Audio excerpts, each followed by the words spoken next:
So I've been told that some of my content needs an intro to warn people to lower their volume. So here's that intro: lower your volume if you think you need to. So I'm a sex educator, but when I think about my content, it's not really about sex, it's more about relationships. And I'm not a relationship expert or counselor or anything like that, but I talk about sex a lot, first of all, because there's not a huge amount of content with regards to sex education, especially for the Muslim community.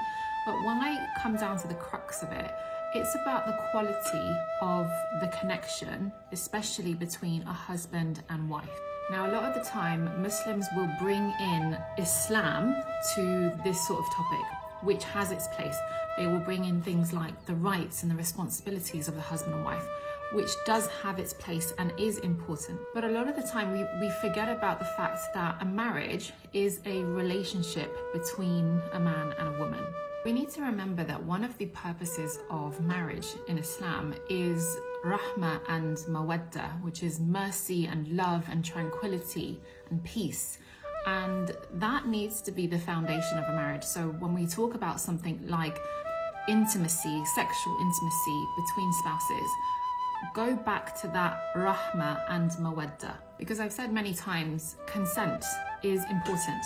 But really, when you think about if your spouse has a high desire for sex and they are getting very sexually frustrated because perhaps you don't have a very high desire, but you're not providing them with that sexual satisfaction, whether you're the man or the woman listening to this, because it goes both ways, think about it, the fact that one of the purposes of marriage is, as I've mentioned, rahmah and mawadda. Are you giving and receiving that in your marriage? I saw a comment on TikTok where someone said, in Islam, sex is just for making babies, and that's absolutely not true. The purpose of sex, I believe that Allah created sex for spouses to connect with one another. And that's not, so there are going to be sexual issues within a marriage. It's common in many marriages. But I really do truly believe, which is I think the reason I talk about sex education a lot, I do believe that if a couple are experiencing sexual issues, it is really important that they work together as a team to figure out solutions to those sexual issues. And what you'll usually find is it's either a lack of sex education, or a lot of the time it's a relationship issue. Could also be a spiritual issue, mental health issue.